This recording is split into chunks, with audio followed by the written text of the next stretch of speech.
لوگ دعائیں کر رہے ہیں، مسئلہ کیا ہے؟ مسئلہ یہ نہیں کہ آرٹیفیشل بارش ہونی چاہیے، مسئلہ یہ گناہوں سے توبہ کرو. اللہ تعالیٰ خود قرآن میں فرما رہے ہیں تم توبہ کرو کہ بارش میں برساؤں گا. فَقُلْتُ اسْتَغْفِرُوا رَبَّكُمْ إِنَّهُ كَانَ غَفَّارًا يُرْسِلِ السَّمَاءَ عَلَيْكُمْ مِدْرَارًا. پہلی چیز. وَيُمْدِدْكُمْ بِأَمْوَالٍ وَبَنِينَ، تمہارے مال میں اضافہ ہوگا، تمہاری اولاد میں اضافہ ہوگا. وَجَعَلَ لَكُمْ جَنَّاتٍ وَجَعَلَ لَكُمْ أَنْهَارًا. 5 چیزیں ہوں گی معافی کے علاوہ.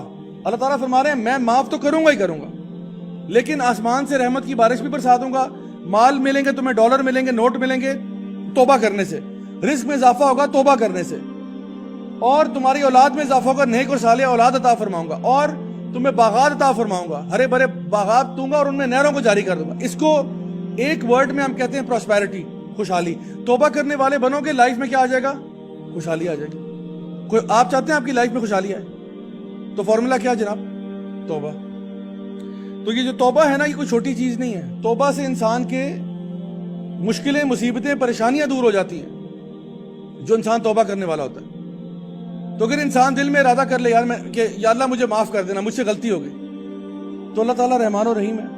اللہ تعالیٰ فرماتے ہیں کہ قل یا عبادی الذین اسرفوا علی انفسہم لا تقنطوا من رحمت اللہ ان اللہ یغفر الذنوب جميعا. اے میرے بندو جنہوں نے اپنی ذات کے ساتھ ظلم کیا ہے، اللہ تعالیٰ کی رحمت سے مایوس نہیں ہونا، کیونکہ اللہ تعالیٰ تو تمام گناہوں کو معاف کر دیتا ہے. آپ اگر توبہ کرنے والے بن سکتے ہیں، میرا پیارا رب معاف بھی کر سکتے ہیں. بلکہ نہ صرف اللہ آپ کو معاف کرے گا، اللہ آپ سے محبت کرے گا. ان اللہ یحب التوابین ویحب المتطہرین. یہ توبہ بڑی بلا چیز ہے، توبہ بڑی بلا چیز ہے. توبہ آپ کی زندگی میں سے مشکلوں کو دور کرتی ہے. توبہ آپ کی لائف میں خوشحالی کو لے کے آتی ہے. اللہ تعالیٰ فرماتے ہیں سورہ طلاق سورہ نمبر 65 آیت نمبر 2 اور 3 میں وَمَن يَتَّقِ اللَّهَ يَجْعَل لَّهُ مَخْرَجًا وَيَرْزُقْهُ مِنْ حَيْثُ لَا يَحْتَسِبُ وَمَن يَتَوَكَّلْ عَلَى اللَّهِ فَهُوَ حَسْبُهُ. اللہ تعالیٰ فرماتے ہیں جو شخص بھی اللہ کا تقوی اختیار کرے گا، یعنی تقوی کیا ہے؟ پرہیزگاری ہے. کس سے پرہیز ہے؟ چینی کھانے سے پرہیز ہے یا تلی ہوئی چیزیں کھانے سے پرہیز ہے؟ تقوی گناہوں سے پرہیز کا نام ہے. انسان کے دل میں خدا خوفی ایسی آ جائے وہ گناہ چھوڑ دے. اللہ تعالیٰ فرما رہے ہیں وَمَن يَتَّقِ اللَّهَ، جو بھی کوئی بھی ہو وہ اللہ کا تقوی اختیار کر لے، گناہوں کو چھوڑ دے. اللہ تعالیٰ فرماتے ہیں یجعل لہ مخرجا، اس کو مصیبتوں سے خارج ہونے کی جگہ میں دوں گا، مصیبتوں سے اس کو میں نکالوں گا. جو تمہاری ٹینشن ہے نا، اللہ تعالیٰ کہہ رہے ہیں میں نکالوں گا. بھائی یہ میرا وعدہ نہیں ہے. میرا وعدہ نا 2 نمبر ہو سکتا ہے، فراڈ ہو سکتا ہے. اللہ تعالیٰ قرآن مجید میں وعدہ کر رہا ہے کہ اگر تم توبہ کرنے والے بن جاؤ، نیکی کے راستے پہ آ جاؤ، اللہ تعالیٰ کہہ رہے ہیں مصیبتوں، تمہاری جو ٹینشن ہے ان سے بعد تمہیں میں نکالوں گا. اللہ گارنٹی دے رہا ہے. اللہ کی بات پہ کوئی شک ہے؟ ایک یہاں پہ کوئی ریڈی والا ہو نا، ریڈی والا، وہ کہہ رہا ہو جی سیب میں بیچ رہا ہوں 100 روپے کلو. اب اگر میں اس کو 100 روپے دیتا ہوں تو مجھے کتنے سیب دے گا؟ کلو ہی دے گا نا. مجھے کوئی شک تو نہیں ہے، میں تو نہیں کہتا نہیں دوبارہ چیک کرو 50 دفعہ چیک کراؤں سے. وہ 100 روپے دوں گا، مجھے گارنٹی ہے مجھے 1 کلو سیب ہی دے گا. 1 کلو کچھ اور چیز نہیں دے گا، سیب ہی دے گا. 100 روپے دیے تو ہمیں اس ریڈی والے کا اعتبار ہے کہ 100 روپے کے بدلے کلو ہی ملے گا. تو اللہ تعالیٰ جو کہہ رہا ہے کہ تم توبہ کرنے والے بنو، مصیبتیں تمہاری میں دور کروں گا. ایک ہاتھ سے دو، ایک ہاتھ سے لو. تم توبہ کرو نا، تمہیں جو مصیبتیں ہیں تمہاری میں دور کرتا ہوں. اللہ تعالیٰ کہہ رہا ہے وَمَن يَتَّقِ اللَّهَ يَجْعَل لَّهُ مَخْرَجًا. آگے فرمایا وَيَرْزُقْهُ مِنْ حَيْثُ لَا يَحْتَسِبُ. اور نہ صرف کہ تمہیں مصیبتوں سے نکالوں گا، تمہیں رزق دوں گا میں وہاں سے جہاں سے تم نے سوچا بھی نہیں ہوگا. اللہ اکبر کبیرہ. اس کے علاوہ کیا چاہتے ہو؟ اللہ تعالیٰ فرما رہا ہے میں رزق دوں گا، ادھر سے نوٹ دوں گا، رزق دوں گا، پیسہ دوں گا، خوشحالی دوں گا جہاں سے تو نے کبھی سوچا بھی نہیں ہوگا. وہ تیری کیلکولیشن میں بھی چیز نہیں تھی کہ بھئی یہاں سے بھی رزق آ سکتا ہے. اللہ تعالیٰ کہہ رہا ہے میں وہاں سے دوں گا. اور پھر فرمایا وَمَن يَتَوَكَّلْ عَلَى اللَّهِ فَهُوَ حَسْبُهُ. جو اللہ پر توکل کرے گا اللہ اس کے لیے کافی ہو جائے گا. مجھے بتائیں اگر اللہ میرے اور آپ کے لیے کافی ہو جائے، اس کے بعد زندگی میں کوئی ٹینشن رہتی ہے پیچھے؟ سمپل سی بات ہے. قرآن مجید کھول کے یہ باتیں بیان کر رہے ہیں ہمارے سامنے. ہم پتہ نہیں کہاں چل رہے ہیں، ہم پتہ نہیں کس ٹرک کی بتی کے پیچھے لگے ہوئے ہیں. دین ہمیں کدھر لے کے جانا چاہ رہا ہے. اللہ تعالیٰ کہہ رہے ہیں تو توبہ کر، اللہ کی طرف لوٹ کے، اللہ کا بندہ بن، اللہ کا بندہ بن، اللہ کی طرف لوٹ کے دیکھ تیری لائف میں خوشحالی کیسے آتی ہے. میں جس لائف سٹائل میں پہلے تھا، پیسہ دولت ہونے کے باوجود ٹینشن ڈپریشن میں سمجھ نہیں آ رہی کیوں ہو رہی ہے. بھائی رات کو نیندیں نہیں آ رہی، رات کو نیندیں اڑی ہوئی ہیں، پتہ نہیں کیا ڈپریشن جو ہے نا اوپر آئی ہوئی ہے. جیسے ہی اس طرف آیا الحمدللہ اللہ تعالیٰ نے دل کو ریلیکس کر کے رکھ دیا، بالکل ریلیکس. پہلے مجھے نیند نہیں آتی تھی، ابھی مجھے آپ 4 سیکنڈ دیں مجھے آپ کے سامنے سو جاتا ہوں میں. لٹرلی یہ حال ہے. تو اگر آپ زندگی میں سکون چاہتے ہیں نا، یہ چھوٹا سا فارمولا پکڑ لیں. میں آخر میں صرف ایک واقعہ سنا کے بات کو ریپ اپ کرتا ہوں. ایک بہت بڑے ہمارے امام گزرے، امام احمد بن حنبل رحمہ اللہ تعالیٰ، بہت بڑے امام گزرے. ایک دن جی وہ مسجد میں فجر کی نماز پڑھ رہے تھے. فجر کی نماز پڑھنے کے بعد جو ہے نا وہ ان کو ایسی خیال آیا کہ آج گھوڑے پہ بیٹھتے ہیں اور سفر کرتے ہیں. ویسے ہی مطلب ایک ہوتا ہے نا بندے کی روٹین ہوتی ہے کہ سفر کرنا, ان کی کوئی روٹین نہیں تھی ایسی. بہت بڑے عالم دین, بہت بڑے امام ہیں. ایک دن صبح فجر کی نماز کے بعد بس ویسے ہی گھوڑے پہ بیٹھے اور نکل پڑے. چلتے گئے کتنا لمبا, کوئی 4-5 گھنٹے کا سفر کر کے کسی گاؤں میں جا کے پہنچے. وہاں جب پہنچے صبح کے اب 11-11:30 بج رہے ہیں, تو وہ کسی مسجد میں پہنچے. انہوں نے کہا بھائی مجھے کوئی یہاں پہ کوئی تھوڑا سا بندہ جو نا رہنے کے لیے کوئی ٹائم دیتے, تھوڑا سا میں یہاں پہ اپنے آپ کو ریسٹ کر لوں. تو وہ جو خادم تھا مسجد کا, انہوں نے کہا نہیں, اس نے پہچانا ہی نہیں ان کو. اس نے کہا بابا جی ایسی کوئی بات نہیں, آپ یہاں سے باہر جائیں, ابھی تو جو ہے نا مسجد بند ہے. انہوں نے کہا بہت مہربانی ہوگی یار, ذرا مسجد کھول دو, میں تھوڑا سا ریسٹ کر لوں. انہوں نے کہا بابا جی ابھی ٹائم ہی نہیں ہے مسجد کا, جب مسجد کا ٹائم ہوگا, زور کا ٹائم ہوگا تب آپ آئیں, زور کے بعد بے شک لیٹ جانا, ابھی مسجد بند ہے. ابھی یہ بات چیت چل ہی رہی تھی کہ ایک اور شخص وہاں سے گزر رہا. اس نے کہا بھائی کیا ہو گیا, کیوں آپ بابا جی کو تنگ کر رہے ہیں؟ انہوں نے کہا یار یہ اصل میں نا آ گئے ہیں, کہہ رہے مسجد کھولو, میں ابھی ٹائم نہیں ہے, صفائی کرنی ہے, جو بھی ہے.